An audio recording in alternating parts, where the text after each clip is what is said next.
We here at the Sports History Network proudly partner with 26 podcasts, all revolving around the history of sports. But did you know that many of our hosts were sports history authors way before they started their shows? It's true. We've got Joe Ziemba, host of When Football Was Football, Joe Zagurski, host of Pro Football in the 1970s, Mark Morthier, host of Yesterday's Sports, Tommy Phillips, host of Lombardi Memories, and Scott Adamson, co-host of From the 55-Yard Line.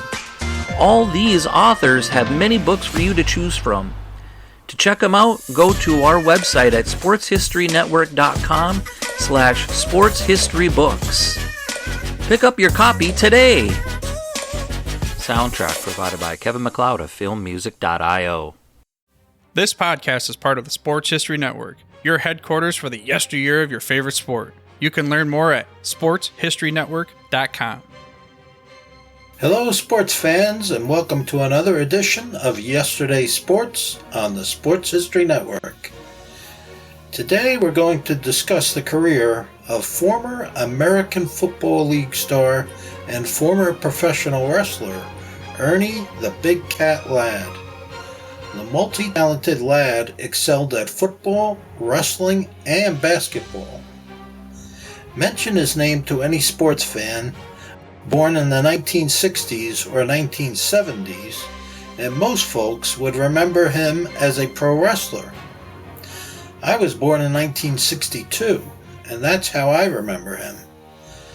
I didn't know at the time that Ladd had also played pro football, and I was a big football fan too. I learned that Ladd played in the American Football League because a wrestling announcer mentioned it during a wrestling broadcast. I was 6 years old when Ladd retired from pro football, and I didn't know as many AFL players as I did NFL players.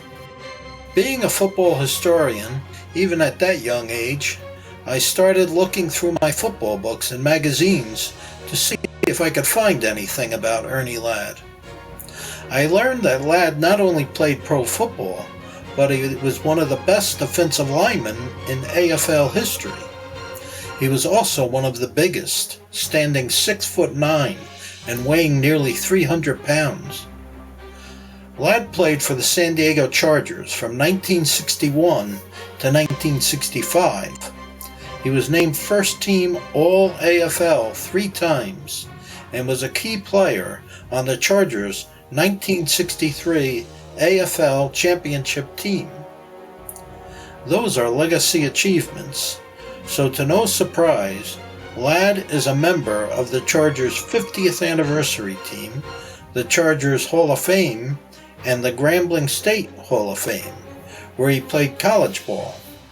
After leaving San Diego, Ladd played for the Houston Oilers in 1966 and part of 1967, before playing for the Kansas City Chiefs until he retired after the 1968 season due to knee injuries.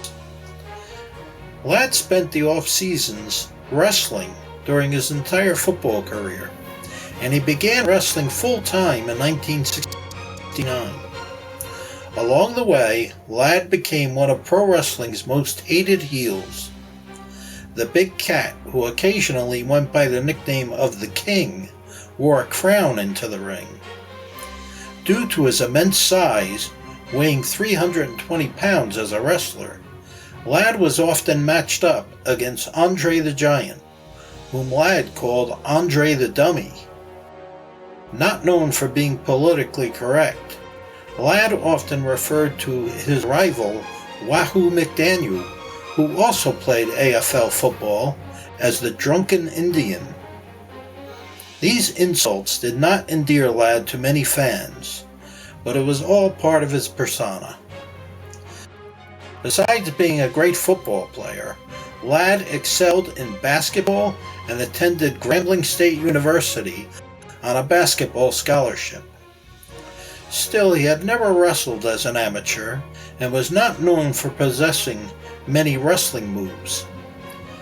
He was a brawler whose favorite move was to jam his taped thumb into his opponent's throat.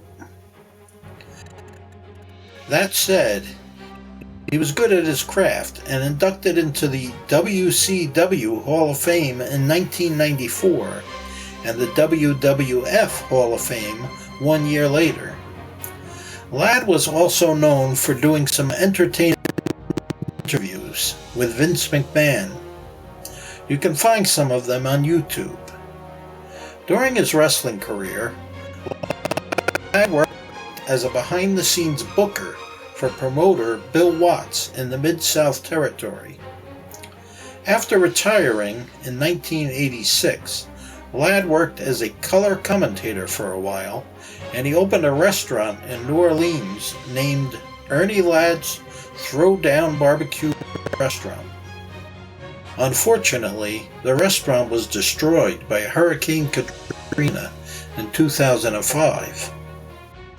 Unlike the bad guy, arrogant character he played as a wrestler, Ladd was a deeply religious man who cared about people. A victim of the hurricane himself, he still took the time to minister to Katrina evacuees at the Astrodome in Houston. Ladd also served as a basketball coach for young children in Franklin, Louisiana. Sadly, Ernie Ladd died of cancer in 2007 at 62 years of age. As a side note, I saw Ladd wrestle live a few times in my youth. One time, I brought along a picture of him in his Kansas City Chiefs football uniform. I was going to ask him to sign it for me, but when he approached the ring, yelling at the fans and acting the part of the bad guy, I chickened out and didn't ask him. Looking back, I wish I had. That concludes today's podcast. I hope you all enjoyed it. Until next time, thank you and God bless. This podcast is part of the Sports History Network, your headquarters for the yesteryear of your favorite sport. You can learn more at sportshistorynetwork.com.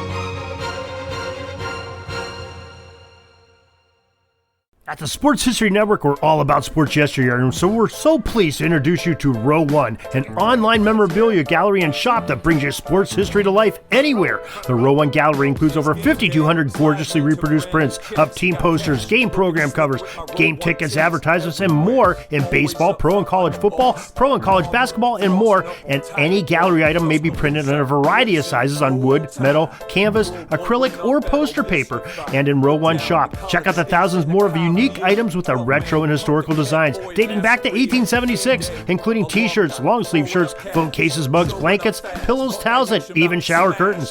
Go to sportshistorynetwork.com, ROW1, for access to the full Row One catalog and for gallery prints and gift items, plus get a 15% discount off all prints on the Row One Pictorum Gallery with coupon code SHN15. Follow the link on the show notes.